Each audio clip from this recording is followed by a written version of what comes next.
This is Real News Media TV, coverage you can trust. Please like, share, subscribe, and hit the notification bell. Select all for daily news updates. 2 alleged robbers shot dead in St. Catherine police shootout. 2 men were shot and killed by the police during an alleged robbery attempt at a bar on Creamy Corner in Above Rocks, St. Catherine early this morning. A third man is in custody. The incident happened around 2:15. It is reported that the presence of men in a motor car aroused the suspicion of residents who called the police. Eyewitnesses claim that the men stole gaming boxes and a sum of cash before they were challenged by the police. According to residents, there have been frequent robberies in the area.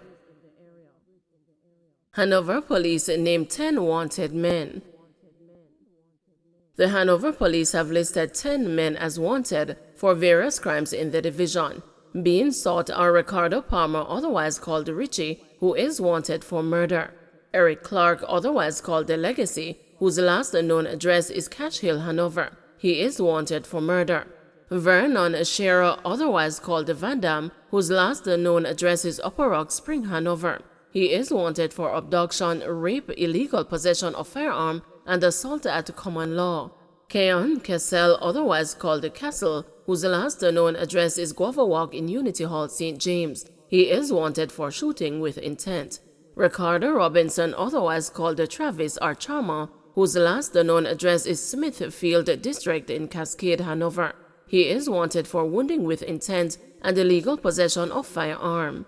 Nicholas Stevens, whose last known addresses are Islington, St. Mary, and Mount Pelier in Sandy Bay, Hanover. He is wanted for rape. O'Brien Thomas, who frequents Hanover and Westmoreland. He is wanted for rape. Leon Record, otherwise called the Brown Dog, of Cove District, Hanover. He is wanted for rape. Michael Thomas, otherwise called the Tika, of Prosper Road, Lucy, Hanover. He is wanted for wounding with intent. Devon Record, otherwise called the Tupac, of Police Hill in Cousins Cove, Hanover. He is wanted for wounding with intent. The men are being asked to turn themselves into the Lucy Police by 5 p.m. on Wednesday, September 28. In addition, anyone with information that can assist the police in locating these men is asked to contact the Lucy Police at 876-956-2304 or Crime Stop at 311. Power outages to prolong in some flood-hit communities, says JPS. Electricity provider Jamaica Public Service Company says customers in parishes hardest hit by Monday's flooding should prepare for prolonged outages because its crew are having problems accessing some communities. JPS is asking for patience and understanding, the company said in a statement Tuesday morning, updating on the impact of the rainfall associated with Hurricane Ian. Power supplied to several communities in Clarendon, St. Catherine, Manchester, and St. Andrew has been disrupted because of downed utility poles and fallen trees linked to the heavy rains from Hurricane Ian. JPS crews have been badly hampered by the adverse weather conditions affecting the southern and eastern parishes, JPS said. It added work has been delayed by flooding, blocked roads, and lightning activity. Particularly in Clarendon, roadways leading to affected communities have been blocked, namely the access routes via Pedro River, via Anon Town, and other corridors. The company says residents should prepare for prolonged outages, even as crews do their best to overcome the significant hurdles.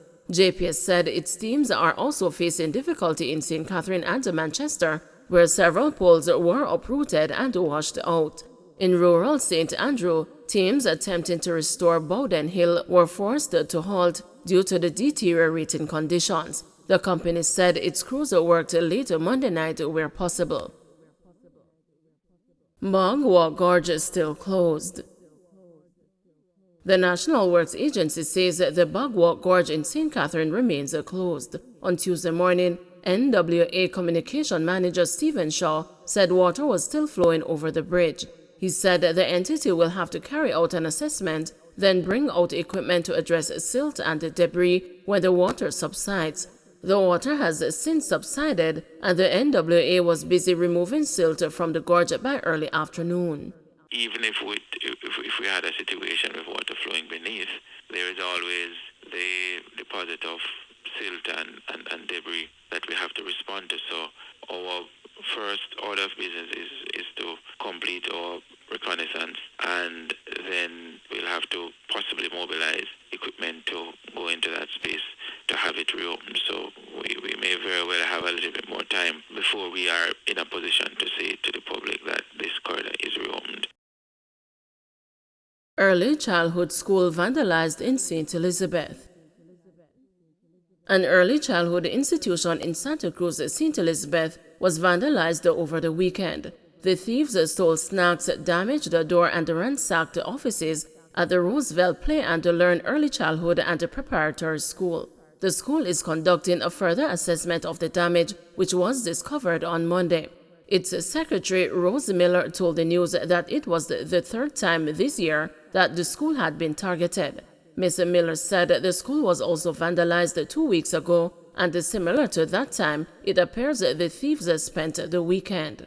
We had the rains, we weren't able to come in yesterday because of the weather, and our principal came by to just check and found our front window prized. They called, they went to the station, police came and all of that, and this is what we pounced upon. It is just terrible. We can't deal with it. We're not sure what's happening, and nothing. We haven't just yet found that anything is really missing. So we're just not sure what is happening.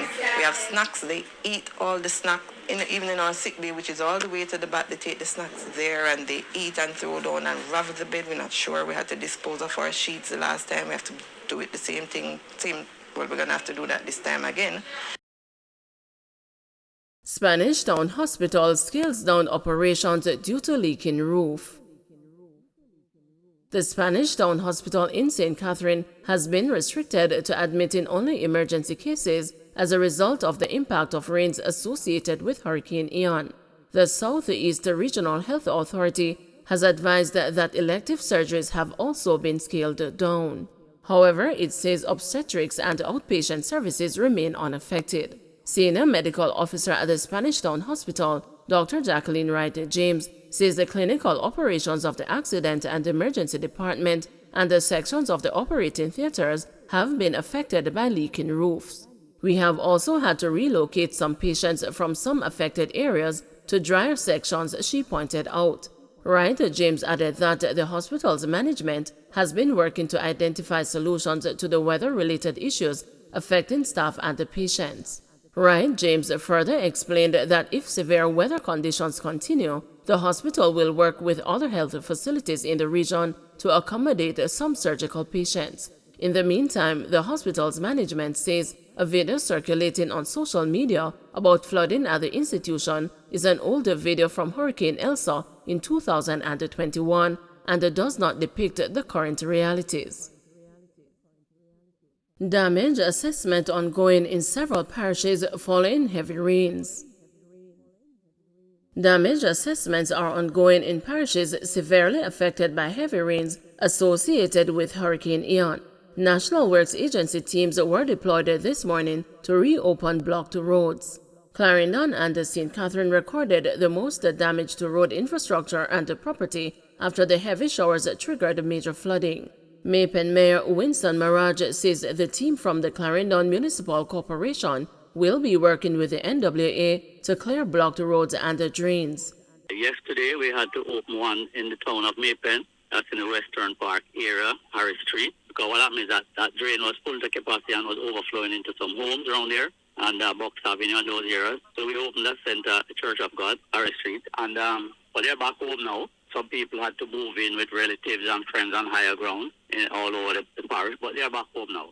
We are aware that a lot of these farms are washed out and all of that, but as I said before, we'll be doing an assessment today. The RADA people will be out there, the NWA will be out there, my technical team will be out there from the Municipal Corporation. So we'll get a better appreciation like in the evening, this evening. Mayor of Spanish Town, Norman Scott, said a contributing factor to Monday's major flooding in St. Catherine was inadequate drain cleaning in some areas. The Municipal Corporation, in its regular parochial revenue fund, has set 2 periods for the year for drain cleaning, for the months of April and the month of September. That funding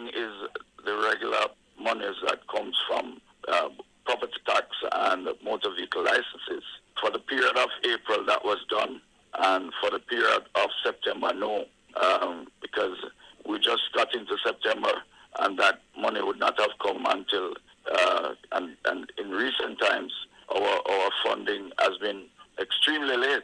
Mayor of Kingston, Delroy Williams, said a preliminary assessment of the affected areas started on Monday and will continue today in the Bull Bay area. We go out today again to do another assessment of some areas. I personally will be in the Bull Bay area and to make some checks in along the Duane River in the New Haven area. So our assessment will continue throughout the week, and then by the end of the week we should know exactly what kind of damage we have in terms of roadways and landslides. There are some block roads in the Baita area that we are focusing on right now.